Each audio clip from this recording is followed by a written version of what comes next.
बंधु माने आपण माने शनिवार दिन सोरिष तेलर एही उपाय निश्चित भाବରେ पालन करंतु। ଏହା ଏପରି ଏକ ଉପାୟ ଯାହା ଆପଣଙ୍କର ଜୀବନର ଯେକୌଣସି ଦୁଃଖରୁ ଆପଣଙ୍କୁ ମୁକ୍ତି ଦେବ। ଆପଣଙ୍କର ଯାହା ଇଚ୍ଛା, ଧରାଯାଉ ଆପଣ ଏକ ଚାକିରି ପାଇଁ ପ୍ରସ୍ତୁତ ହେଉଛନ୍ତି, ଆପଣ ତାହା ପାଇବେ। ଆପଣଙ୍କର ବନ୍ଦ ହୋଇଯାଇଥିବା ବ୍ୟବସାୟ ପୁଣି ଥରେ କାର୍ଯ୍ୟକ୍ଷମ ହେବ।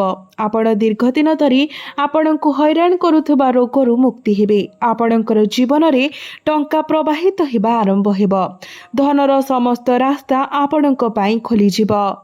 ଆପଣ ଆଉ କେବେ ବି କୌଣସି ସମସ୍ୟାର ସମ୍ମୁଖୀନ ହେବେ ନାହିଁ। ସେଥିପାଇଁ ଆପଣ ଶନିବାର ଦିନ ଏହି ସୋରିଷ ତେଲର ଉପାୟ ନିଶ୍ଚିତ ଭାବରେ ପାଳନ କରନ୍ତୁ।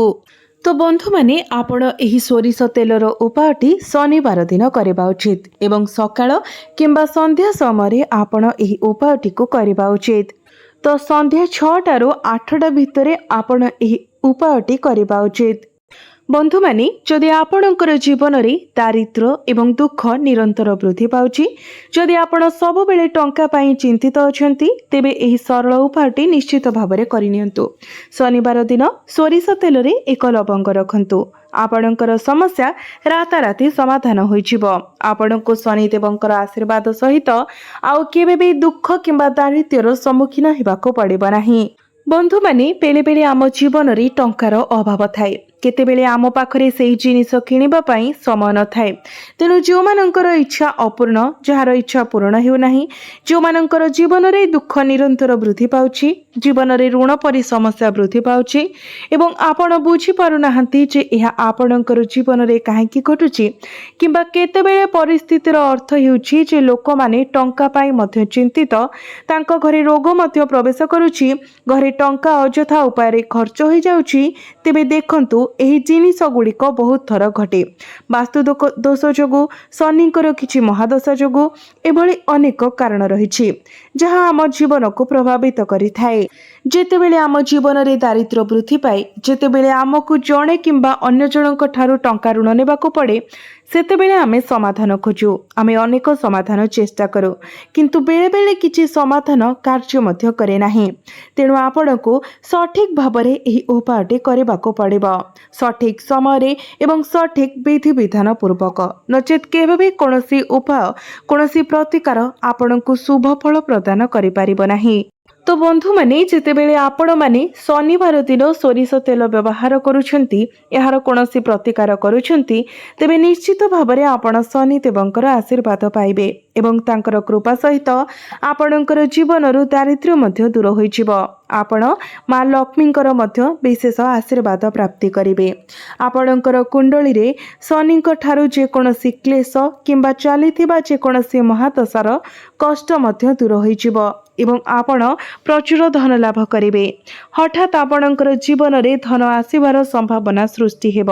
ତେଣୁ ଆସନ୍ତୁ ଆଲୋଚନା କରିବା ସୋରିଷ ତେଲରେ ଏକ ଲବଙ୍ଗ ମିଶାଇ ଆପଣ କିପରି ଏହି ଉପାୟଟି କରିବେ। ତ ଏହା ଆପଣ ସନ୍ଧ୍ୟା ସମୟରେ କରିବା ଉଚିତ, ସନ୍ଧ୍ୟା 6ଟାରୁ 8ଟା ମଧ୍ୟରେ। ସେଥିପାଇଁ ଆପଣ ଗୋଟିଏ ଛୋଟିଆ ପାତ୍ର ନିଅନ୍ତୁ। ଯଦି ଆପଣଙ୍କର ଏକ ଲୁହା ପାତ୍ର ଅଛି, ତେବେ ଏହା ସର୍ବୋତ୍ତମ। ଯେତେବେଳେ ଆପଣ ଏହି ଉପାୟଟି ପାଇଁ ଲୁହା ପାତ୍ରରେ ସୋରିଷ ତେଲ ଆଣିବେ, ତ ଆପଣ ସର୍ବାଧିକ ଲାଭ ପାଇବେ। ଏହି ଉପାୟ ଯଥାଶୀଘ୍ର ସଫଳ ହେବ।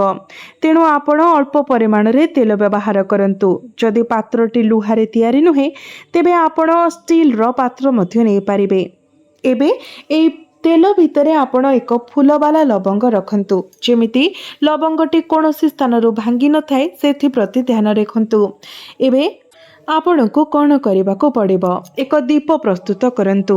ଏହି ଦୀପରେ ଏକ ଛୋଟ ଚିମୁଟା କଳା ରାଶି ଦିଅନ୍ତୁ ଏବଂ 2ଟି ଜିନିଷ ନିଅନ୍ତୁ। ସୋରିଷ ତେଲରେ ପ୍ରସ୍ତୁତ କରିଥିବା ଦୀପ ଏବଂ ଚିମୁଟାଏ କଳା ରାଶି ଏବଂ ସୋରିଷ ତେଲ ସହିତ ସେହି ପାତ୍ର ଏବଂ ଫୁଲ ସହିତ ଫୁଲବାଲା ଲବଙ୍ଗ।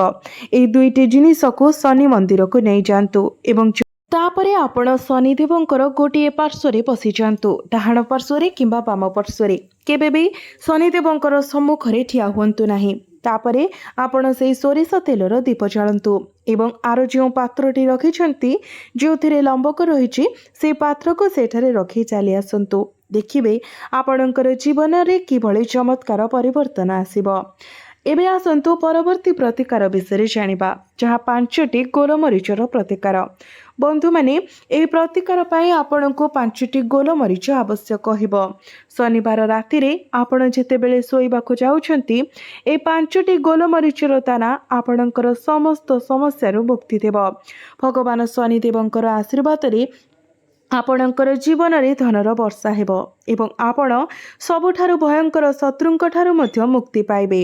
आजिर वीडियो बहुत स्वतंत्र कारण आपणक घरे गोलमरीचर दाना जाळिबा द्वारा आपण खराब नजर को दूरेई दे पारिबे।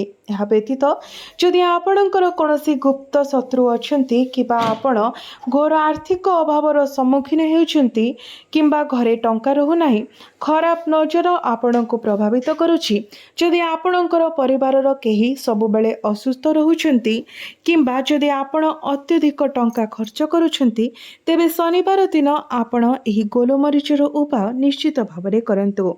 एही दिन 5टी गोलमरीचर दाना जाळिबा द्वारा आपणकर समस्त समस्यारू आपण सबुदिन पाई मुक्ति पाइजिबे। आपण केवल रक्षा पाइबे नहीं बरं आपणकर सबुठारु खराब शत्रु माने मध्य आत्मसमर्पण करिबे।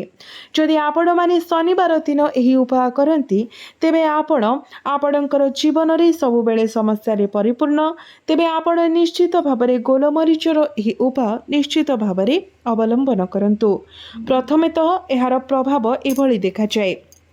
द्वितीयतः यह आपणको आपणकर गुप्त शत्रु मानक ठारु मध्य मुक्ति दिए, आपणको खराब नजररू रक्षा करे। तेणु आपण एही सरल उपायटी किभली करिवे जहाँ आपण आपणकर जीवनर सबुठारु बड़ शत्रु ठारु मध्य आपणको मुक्ति देई पारिबो। आपणकर गुप्त शत्रु माने मध्य आपणक ठारु दूर होइछिबे। आपणक घर रे सुख समृद्धि बढ़िबो। आपणको सर्वदा कुदृष्टि ठारु दूरेई रखिबो। तो बंधु माने आपणको कोन करिबाको पड़िबो? 4टी आपणको गोलमरीच नेबाको पड़िबो, जेमिति संपूर्ण अक्षत कौनसी स्थानरू जेमिति भांगी न थाए सेति प्रति ध्यान देबे। तापरे एक कर्पूर खंड नियंतु। एही 4टी कला गोलमरीच आपणको घरर जेकोनसी कोणरे रखंतु एवं सेगुडी को जाळी दियंतु। जेकोनसी कोठरी बाछंतु एवं कर्पूर सहित एहाकु जाळी दियंतु एवं जेतेबेले ताहा जळी पाउस होइजिबो एगुडी को घरु बाहर करि दियंतु। कर्पूर सहित गोलमरीच जळिबा मात्रे आपणकर जीवन रे एक चमत्कार घटिबो। आपण देखिबे जे जो माने हठात आपणकर जीवन को आसीतिले, जो माने टंका पाई चिंतित थिले, जो माने असुस्थ थिले, जो माने चिड़चिड़ा थिले, जो माने सबु बेले समस्या रे थिले, एही सबु जिनिस गुड़िक आपणक घर दूर होइजिबो। जदि केही खराब नजर द्वारा प्रभावित थिले तेबे एहा मध्य दूर होइजिबो। द्वितीय रे जेतेबेले आपण आपणक घरे कर्पूर सहित गोलमरीच जाळिबे सेतेबेले आपणकर गुप्त शत्रु माने मध्य आपणकर कोनोसी क्षति करि पारिबे नाही। एबे आसंतु आउ गोटे उपाय विषय जानिबा जहाँ आपणको शनिवार दिन करबाको पड़िबो। एहा विशेष भावरे से माने करबा उचित जो माने भाबुछंती जे सेमानंक दुखर समाप्त हेउ नाही, सेमानंकर घरे प्रत्येक सदस्य सर्वदा असुस्थ रहुछंती, जो माने सर्वदा टंका पाई चिंतित रहुछंती।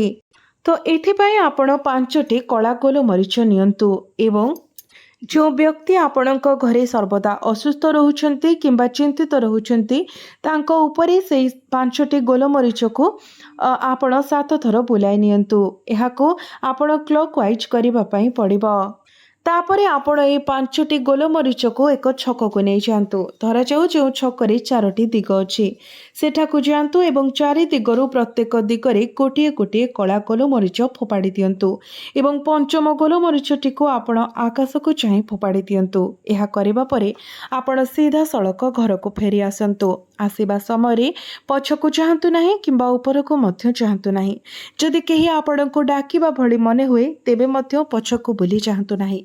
सीधा सीधा घर को चली आसंतु एवं बाहर हाथ पाद धोई घर को आसंतु। जो पोशाक आपण पिंधिथिबे से पोशाक को मध्य बदलाई दियंतु एवं निज मन भितरे दृढ़ विश्वास रखंतु जे आजि ठारू आपणकर घरे सब किछि ठीक होई जिवो। जो दुख थिला, जो समस्या थिला, जो असुस्थता थिला किंबा जो चिंतार परिवेश थिला से सब किछि दूर होई जिवो। एभली दृढ़ विश्वासर सहित आपण ईश्वरक उपरे भरोसा रखी निजर दैनंदिन कार्य करंतु। देखिबे किभली भाबरे आपणकर जीवन रे एक चमत्कारी परिवर्तन आसीबो। तेबे बंधु माने आपण माननकु जदि भिडियोटी भल लागिथाय तो भिडियोटी को लाइक करी चैनलटी को सब्सक्राइब करिदेबे एवं कमेंट बॉक्स रे भक्ति एवं श्रद्धार सहित जय शनिदेव निश्चय लिखिबे।